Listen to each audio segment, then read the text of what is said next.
अस्सलाम वालेकुम दोस्तों, कैसे हैं आप सब? अल्हम्दुलिल्लाह खैरियत से होंगे। तो आज जो वीडियो हम देने जा रहे हैं, तो दोस्तों आज पाकिस्तान जो के पहले वजीर आजम रह चुके हैं इमरान खान। पहले नहीं, इसके पहले जो यानी कि अभी जो करंट है नवाज शरीफ के शहबाज शरीफ के पहले इमरान खान साहब जब प्राइम मिनिस्टर थे, उन्होंने उस वक्त जो है वो कौमी असेंबली में अमेरिका के खिलाफ में बड़ी ताबड़तोड़ जो है वो स्पीच उन्होंने दी थी। पहले तो आप एक एक सिनेरियो समझें कि पाकिस्तान में जो कंटिन्यूसली आफ्टर 1947 के बाद हम ये कह सकते हैं कि वो अमेरिका जो है वहाँ पर जो भी अपने काम अगर मिडिल ईस्ट में करना चाहता है तो वो कंटिन्यूसली जो है वो पाकिस्तान का सपोर्ट चाहता है। एंड इसमें कोई शक की बात नहीं है कि पाकिस्तान जो है वो पैसे लेकर जो उन्हें सपोर्ट भी फराहम करता है। बट उसी के बस में क्या होता है कि बहुत सारे एलिगेशंस तो लोगों ने लगाए हैं कि हम अभी भी हमारी फौज जो अमेरिका के इसमें बहुत सारी बातें हैं।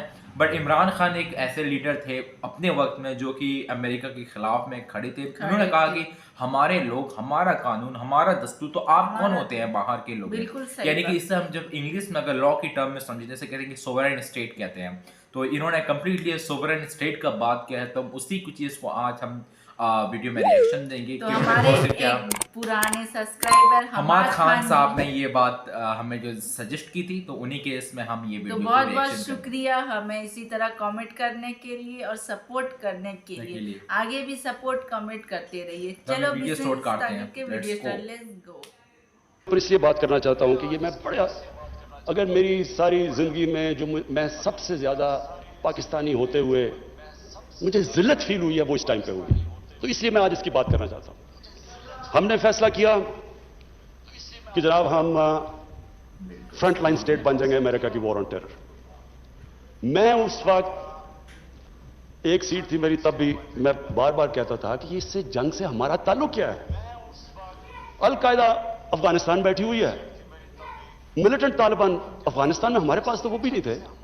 हमने क्या किया है कि हम उनकी जंग में शिरकत कर दें? वो जो पीरियड है वो मैं इसलिए चाहता हूं कि हम हमेशा के लिए, मेरी कौम सीखे।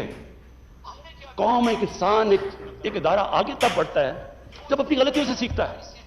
वो जो हमने वो है नहीं है। मैं चाहता हूं कि मैं अगर पीरियड आपको, क्योंकि मैंने मीटिंग्स हो रही थी जब वहां फैसले किए गए, फैसला यह किया गया कि नहीं जी अमेरिका बड़ा नाराज है। लफ्ज इस्तेमाल किया गया जो उस मीटिंग में होंगे, वुंडेड बेयर है, किस तरफ भी हाथ मार देगा, हमें कुछ भी कर सकता है, इसलिए हमें उसकी मदद करनी चाहिए। हाँ, मदद करें, दहशतगर्दी हुई थी, हमें उनकी मदद करनी चाहिए। लेकिन जो हमने किया उसके बाद, कोई कौम किसी और की जंग में शिरकत करके 70,000 अपने लोगों की कुर्बानी देती है। 150 अरब डॉलर अपने मुल्क से, उससे भी ज्यादा गया होगा, हमें पता ही नहीं है, क्योंकि यहां तो कोई क्रिकेट टीम नहीं आती रही। इन्वेस्टर ने कहा ना पाकिस्तान, यहां तो मुल्क को उन्होंने कह दिया the most dangerous place in the world. जो वो कहते रहे हम करते गए। एक टॉमी फ्रैंक्स उनका कोई जनरल था, उसकी किताब मैंने उसमें सेंटेंस पढ़ा, उसने कहा कि we knew Musharraf was vulnerable so we kept pushing him. वो जो वो कहे हम करने के लिए तैयार हो जाए। लोग अपने वहां पकड़ा दिए, उनको पकड़ के गुआंटानामो में भिजवा दिए। अपनी किताब में लिखा मुशर्रफ ने कि मैंने पैसे देकर लोगों को भिजवाया। किस कानून के तहत?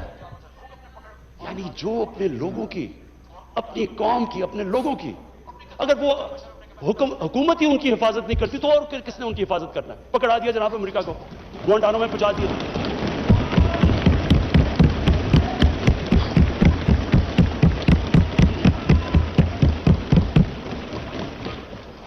और यहां रुकी नहीं बात, कबायली इलाके में जी, वहां तोरा बोरा के बाद उनके थोड़े से अलकायदा आ गया।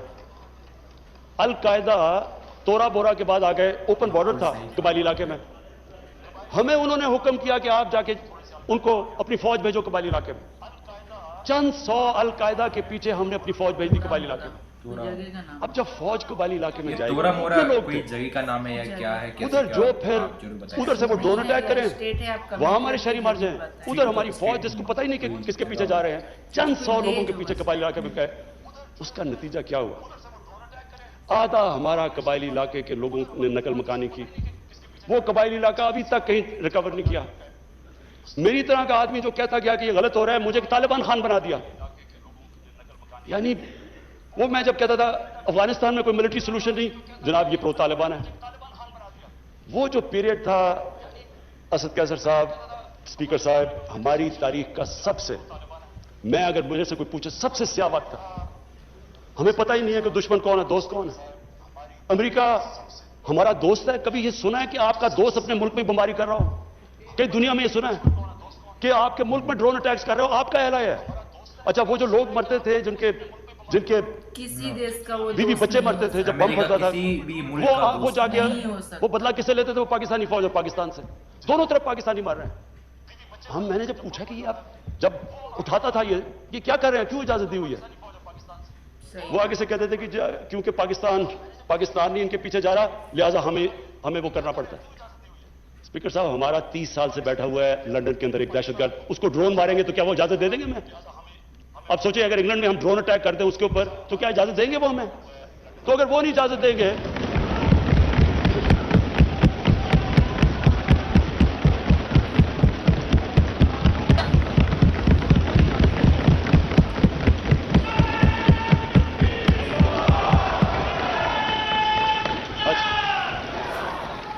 स्पीकर साहब, अगर वो इजाजत नहीं देंगे तो हमने क्यों इजाजत दी? क्या हम सब ह्यूमन हैं? हम आधे इंसान हैं? या क्या हमारी कोई वैल्यू हमारी जान की नहीं जो उतनी की? हमारे मुल्क में इजाजत दी गई, गवर्नमेंट से झूठ बोला लोगों से कि नहीं जी हम मजम्मत करते हैं ड्रोन अटैक्स की। जिल्लत देखें क्या है कि पहले उनको इजाजत दे रहे हैं और इतना हौसला नहीं है कि पब्लिक को कहे कि हमने इजाजत दी हुई है, मजम्मत कर रहे हैं जी उनकी। एक मीटिंग हुई, ओपन हियरिंग हुई सेनेट के अंदर। उस मीटिंग के अंदर सेनेटर कार्ल लेवन पूछता है एडमिरल मलन से कि आप ये क्यों पाकिस्तान में ये ड्रोन अटैक्स कर रहे हैं जब पाकिस्तानी हुकूमत मजम्मत करती है? एडमिरल मलन ओपन हियरिंग के अंदर कार्ल लेवन को कहता कि हम पाकिस्तान हुकूमत की इजाजत से कर रहे हैं। वो आगे से क्या कहता? अब ये शेम की तो ये बात है, वो आगे से कहता है कि क्यों पाकिस्तानी हुकूमत सच नहीं बोलती अपने लोगों से, क्यों दोगली है? और ये ओपन, स्पीकर साहब, ये ओपन कैबिनेट सेनेट की हियरिंग पे जो पब्लिक के अंदर होती है उसमें ये हो रहा है। हमने अपने आप को जलील किया, हमें दुनिया ने नहीं जलील किया, हमने जलील किया अपने आप को। हम अगर आज उनको अमेरिका का क्या बुरा भला कहें जब आपने खुद इजाजत दी हुई थी अपने लोगों को मारने के लिए? फिर से मैं रिपीट करता हूं, मुझे कोई इंस्टेंस बता दें कि आपके मुल्क आप उनकी मदद कर रहे हैं, आप आपके लोग मर रहे हैं उनके लिए, और वो आप ही को बमबारी कर रहे हैं आपके मुल्क में। इसकी कोई दुनिया में मिसाल है? और ये हमने इजाजत दी। और स्पीकर साहब, फिर हम कहते हैं कि हमारी दुनिया में जी इज्जत नहीं है। जब उसामा बिन लादेन के खिलाफ ऑपरेशन किया अब्बाद में, मैं स्पीकर साहब ओवरसीज पाकिस्तानियों को जानता हूं, जितनी जिल्लत ओवरसीज पाकिस्तानियों को, लोग कहते हैं हम छुप गए, हम दुनिया को फेस नहीं कर सकते थे कि पहले तो एक आप उनके लिए लड़ रहे हैं जी हम आपकी फ्रंटलाइन स्टेट है, और फिर जनाब जब उसको यहां मारा तो क्या हमारा एला है हमारे ऊपर इतना इत्मीनान नहीं करता था कि हमें कह दे कि आप करें? तो क्या वो हमारे दोस्त थे या दुश्मन थे? सारी अवाम कंफ्यूज थे नहीं। और जिस तरह की स्पीकर साहब, जिस तरह की चीजें उन दिनों में हुई, हमारी जनाब सारी सेल्फ स्टीम खत्म हो गई। मुझे याद है एक नई चीज निकलाई, इनलाइटेड मॉडरेशन। हमने जी एक कॉइन कर दिया कि हम तो बड़े मॉडरेट लोग हैं। वो मॉडरेट क्या है? Enlightened moderation. अच्छा, अब इनलाइटेड मॉडरेशन की आवाम को क्या समझ आनी है? मुझे भी अभी तक नहीं समझ की क्या चीज है। लोगों ने इसका समझा क्या? क्योंकि हमारी लीडरशिप इतनी मुतासिर थी, लोगों ने क्या कहा जी, सारों ने सूट पहन लिया और अंग्रेजी बोलनी शुरू कर दी। इनलाइटन किसे कहते हैं? टीवी प्रोग्राम पे जाते थे, जो भी जाता था पहले बैठ के अंग्रेजी बोलता था कि मैं इनलाइटन मॉडरेट हूं, फिर उर्दू शुरू करता था। यानी एक मुल्क की इज्जत नफ्स ही खत्म करके रखा कि हमें अपने आप से शर्म आनी शुरू होगी कि हम पता नहीं अंग्रेजी बोलने को लोग इनलाइटमेंट समझते हैं, मॉडर्न हो जो कि जब अमीर है, मॉडर्न है। मैं रिपीट करता हूं, जो कौम अपनी इज्जत नहीं करती, दुनिया उसकी इज्जत नहीं करती। हमें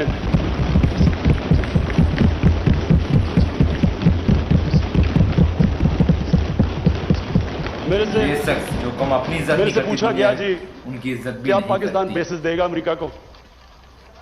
पर देखिए, मैं अगला सवाल तो उससे ये पूछूं कि जब हमने इतनी सर्विस दी, 70,000 लोग हमारे गए, $150 अरब हमने अपने मुल्क का नुकसान कर दिया, क्या उन्होंने हमारी तारीफ की? क्या उन्होंने एक्नॉलेज किया कि कितनी कुर्बानी दिया पाकिस्तान ने? कोई दुनिया में मुल्क है जिसने किसी और के लिए इतनी कुर्बानी दिया? उन्होंने उल्टा बुरा भला कहा, दोगले हो तुम। उन्होंने कहा जी अफगानिस्तान में दोगली गेम खेल, अफगानिस्तान की जंग नहीं जीत रहे, वो भी हमारे पर डाल दिया। यानी बजाय कि अप्रिशिएट करना, उल्टा पाकिस्तान को बुरा भला कहा। बिल्कुल सही कहा कि अमेरिका अफगानिस्तान में नहीं जीत पाया और उसका सारा का सारा ब्लेम कभी इस पाकिस्तान कौम पे ने दिया। किसी के लिए किसी खौफ से हमने अपनी सॉवरेंटी के ऊपर कॉम्प्रोमाइज नहीं करना। बेशक ये सॉवरेनिटी कभी कंप्रोमाइज नहीं है।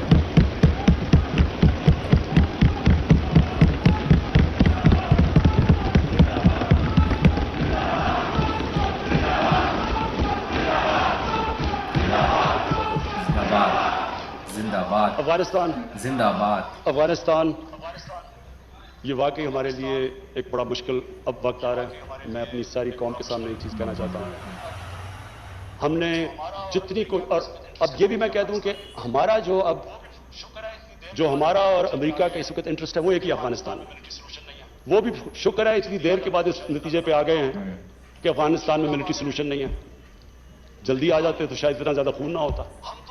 शुक्र है आप आ गए हैं, लेकिन हम तो उससे पहले हमें इस चीज पे आ जाना चाहिए, क्योंकि हम तो जानते हैं अफगानियों को, हमारे भाई हैं, हमें इनकी तारीख पता है।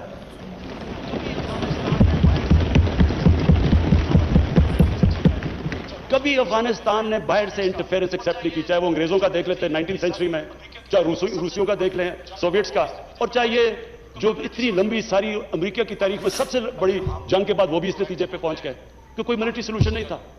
हमें, अगर हम प्रोएक्टिव होते, हम उस वक्त एक खुददार हुकूमत खड़ी होकर कहती कि आप बिल्कुल गलत कर रहे हैं, अगर हम करते हम उनको बचा लेते, उधर से भी खून को बचा लेते जो हुआ है वहां अफगानियों का, और दूसरी तरफ इनको भी एक बेहतर टाइम पे ये निकल सकते थे। अब हुआ क्या है कि उन्होंने जब फैसला किया कि जी कोई मिलिट्री सोल्यूशन नहीं है, एग्जिट डेट दे दी कि हम जा रहे हैं। अब जब वो जा रहे हैं तो पाकिस्तान को कह रहे हैं कि जी किसी तरह आप उनको टेबल पे ले आओ। हमारे पास क्या लीवरेज है उनको टेबल पे ना सिवाय कि उनके कोई खानदान यहां बसे हुए हैं?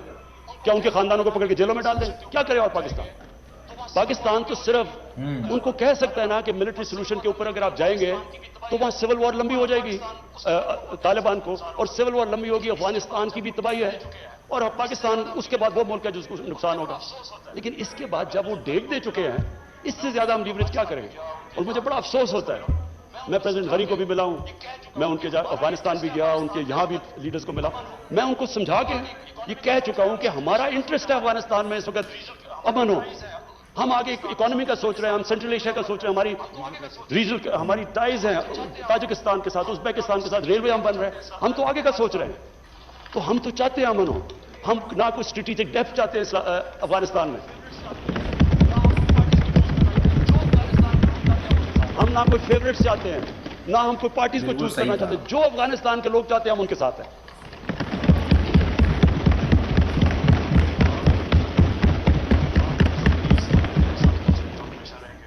तो हम पार्टनर्स इन पीस तो अमेरिका के साथ हो सकते हैं और हमेशा रहेंगे, हम पार्टनर्स इन कॉन्फ्लिक्ट नहीं हो सकते।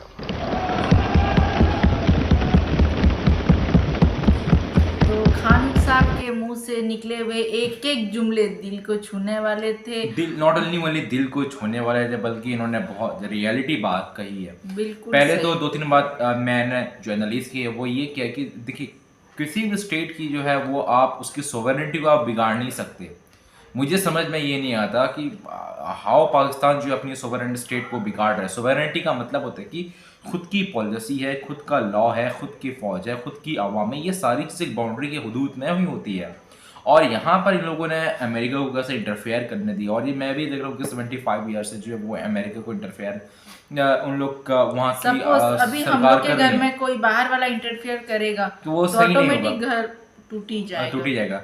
पहली बात तो ये होगी कि सेकंड बात जो है कि किस तरह जो है इन्होंने ये कहा है किस तरह जो है वो पाकिस्तान को इस्तेमाल किया अमेरिका ने अफगानिस्तान के बायस में, कि अफगानिस्तान में उसे जो है वो वॉर करना था, सिविल वॉर को लंबा करना था, तो उसने समहाउ किसी भी तरीके से जो पाकिस्तान का, क्योंकि पाकिस्तान के एयरबेस थे वहाँ पे, पाकिस्तान की फौज थी, तो वो अफगानिस्तान से सटे हुए थे, तो उनकी वो मदद लेकर अफगानिस्तान में जो है वो इंटरफेयर करना चाहता था। तो ये सारी चीज़ें। और थर्ड और एक बात जो बोले, थोड़ा बहुत इंग्लिश बोल लेने से मॉडर्न यानी मॉडर्न इन्होंने कहा अंग्रेज तो नहीं बन अच्छी बात है ना। जो कहते हैं हम जिसे कहते हैं कि इनलाइटमेंट मोड। अगर कोई बंदा अगर वो अपना ये पढ़ा होगा, आई थिंक उसे कहते हैं, याद नहीं पड़ता, तो उसमें है कि इनलाइटमेंट मोड होता है। इनलाइटमेंट मोड का हम आजकल का जनरेशन ये समझता है कि इंग्लिश बोल लेने से या फिर वो यानी कि मॉडल ख्यालात के हो जाने से, सूट वगैरह कोट वगैरह पहन लेने से हम लोग अंग्रेज तो नहीं बन जाएंगे ना। अंग्रेज बनना हमें है ही क्यों भाई, जैसा हमें वैसे ही रहेंगे। मॉडर्न लाइफ का मतलब हम अपने कल्चर को अपनाएंगे, अपना कल्चर है हम लोग का, अपना जो भी है रीति रिवाज है उससे हम चलेंगे। Why we have to you know that adopt the foreign culture and you know that, तो ये सब चीज़ तो हमें नहीं करनी ना। बाकी बात खान साहब की तो हर एक बात दुरुस्त है, तभी इन्हें लोग पसंद करते हैं। और आपको वीडियो कैसा लगा? आज भी लाखों करोड़ों दिलों में राज कर रहे हैं इमरान खान, और हम तो हमेशा दुआ करते हैं उनके लिए। चलो, आपको वीडियो कैसा लगा कमेंट करके जरूर बताएं, और नेक्स्ट वीडियो किसके ऊपर देखना चाहते हैं वो भी कमेंट करके बताएं। और ऐसे ही हम दोनों भाई बहन को प्यार और सपोर्ट देते रहिए आगे भी। तो नेक्स्ट वीडियो में फिर मिलते हैं, तब तक के लिए अल्लाह हाफिज।